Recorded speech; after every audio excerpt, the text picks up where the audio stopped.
50만원 소액 대출해주는 이제 상품이 있습니다. 정부가 지원해주는 정책자금 대출인데요. 그 50만원 소액 대출을 받은 사람들 10명 중에 3명은 그 50만원 대출에 대한 이자 6천원을 못 내서 연체를 했답니다. 이 믿기 어려운 이야기잖아요. 10명 중에 3명이 그 6천원 대출이자 못 낼 정도로 되게 이제 돈이 없다라고 하니까 할 말을 잃습니다. 이게 지금 현재 되게 궁지에 몰려있는 사람들의 처지라고 합니다. 어떻게 된 걸까요? 그리고 이제 그들을 향한 이 대출을 좀 더 지원해주기 위해서 원래는 1년 이제 원금하고 이자를 일시에 만기에 상환하는 상품인데 이 대출 기간을 5년으로 늘린답니다. 그렇게라도 해야 그래야 이제 그 50만원을 이제 빌려서 쓰는 사람이 이제 그래도 이제 가능한 건 다 봅니다. 참 이제 씁쓸하다는 생각이 듭니다. 돈 50만원이 없어서 정책자금 대출 앞다퉈서 빌리러 가고 또 그런 사람들 중에 10명 중에 3명이 이자 6천원을 못 낸다라고 하니 할 말을 잃는 거죠. 사실상 50만원 정책자금 대출 받는 사람들은 그냥 대출을 갚을 수 있는 이 수준이 안 되는 사람들인 거죠. 거의 그냥 궁지에 내몰려서 거의 이 절벽 아래 대롱대롱 매달려 있는 신세다라고 봐도 무방할 것 같습니다. 이게 뭔가 싶죠. 뭔가 좀 잘못된 거 아닌가라는 생각이 많이 듭니다.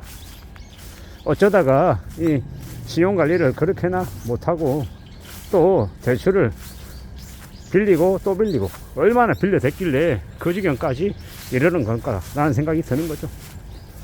솔직히 요즘에 어디 가서 일을 해도 돈을 버는 게 가능하지 않나. 아무리 신용불량자나 채무불이행자 신세여도 그래도 어디 가서 일하면 돈 받는 게 그렇게나 어려운 건가. 제가 뭐 직접 경험해 보지 않아서 모르겠습니다.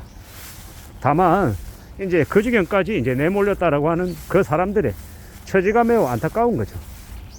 그리고 오죽하면 정부에서 정책자금 대출이라고 해서 50만원 빌려주고 그 이자 6천원 못 내는 사람들에게 또 숨통을 틔워주려고 하는 걸까.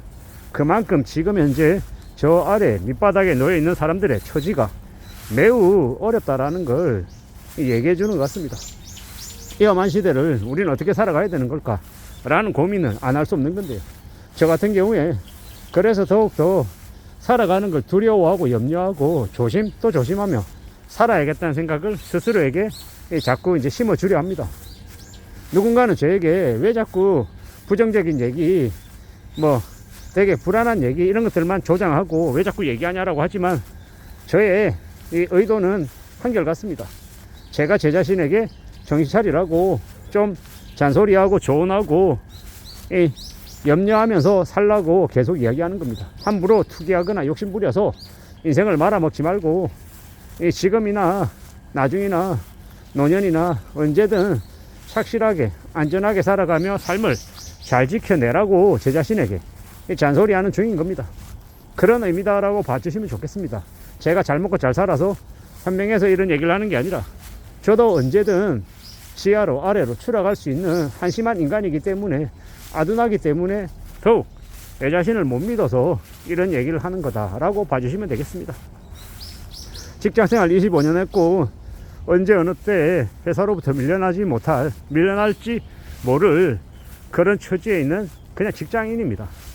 그리고 퇴직 후의 삶을 언제든 준비해야 된다, 대비해야 된다라는 생각을 가지고 있고 또 나중을 위해서 이 돈을 열심히 모아야 된다, 자산을 잘 늘려야 된다라고 생각합니다. 다만 그 자산을 늘리는 방식에 있어서 최대한 안전하게 보수적으로 운용하자라는 주의인 거고요.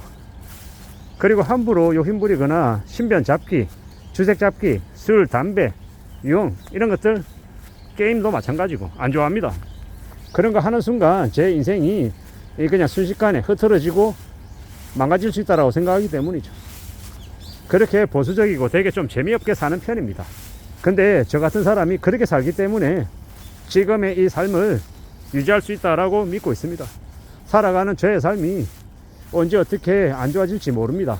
그래서 항상 두려운 마음, 염려하는 마음, 걱정들이 가득하죠. 근데 그런 생각을 저만 하는 게 아니라 지금 이 시대를 살아가고 있는 무수히 많은 사람들이 비슷한 고민, 걱정을 하고 있는 것 같습니다. 그래서 어떻게 살아야 되겠습니까?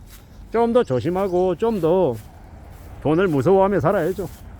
50만원 정책자금 대출, 이자 6천원도 못 갚는 사람들이 있는 이 시대에 내 호주머니에, 내 통장 잔고에 50만원이 아니라 500만원이 아니라 5천만원, 1억 훨씬 더 있는 그런 분위기를, 그런 수준을 만들어 놔야 이 험한 세상을 그래도 좀 안전하게 살아가지 않겠냐라는 겁니다.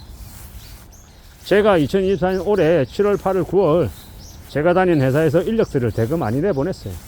그때 이 서둘러서 나간 사람들의 특징이 뭐냐, 자신들은 한 달이라도 월급이 안 나오면 생활이 유지가 안 되기 때문에 좀 더 빨리 움직일 수밖에 없었다, 이렇게 얘기를 하더라고요. 되게 씁쓸하고 안타까운 얘기죠.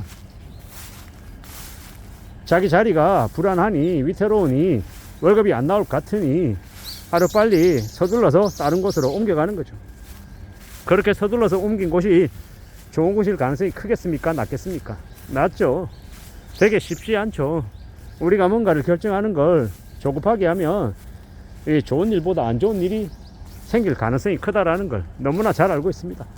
근데 위축되고 자꾸 목 졸리는 것 같고 되게 급박하니까 사람이 조급해질 수밖에 없는 거죠. 이러한 현실을 우리는 잘 생각하며 살아가야 될 것 같습니다. 살아가는 우리네 삶이 항상 잘 되고 잘 나가면 좋겠지만 그러지 않는 경우가 언제든 생길 수 있기 때문에 좀 더 심사숙고하고 좀 더 조심하며 살자라고 이야기하고 싶은 겁니다. 살아가는 우리네 삶이 참으로 힘겹고 어렵고 많이 막막하죠. 그래서 더 어떻게 살아야 되겠습니까? 더 조심하고 더 대비하는 모습을 갖춰놔야 된다는 겁니다. 예를 들어 내 통장에 5억이 있다고 생각해 볼게요. 예를 들었습니다. 진짜는 아니고요. 그러면 왠지 좀 든든할 것 같지 않습니까? 근데 5억이 아니고 5천만 원이라고 해보자고요. 5천만 원 있어도 그래도 좀 든든하지 않냐라는 겁니다. 아니 500만 원 있어도요. 그래도 든든할 겁니다. 없는 것보다는요. 근데 예를 들어 자기 마이너스 통장 마이너스 5천만 원 있고 마이너스 1억 있다고 하면요, 그 반대죠. 엄청 쫄리는 거죠. 이자 내야 되고 원금 언제 갚을 수 있을까? 맨날 이자만 내다가 5년 10년 지나도 이 빚은 그대로이면 어떡하지? 이런 걱정을 안 하겠냐라는 거죠.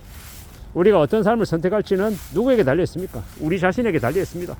성실하게 살고 아끼고 밥을 굶는 한이 있더라도 돈을 꼭 마련해야 된다고 생각합니다. 무슨 돈요? 비상금.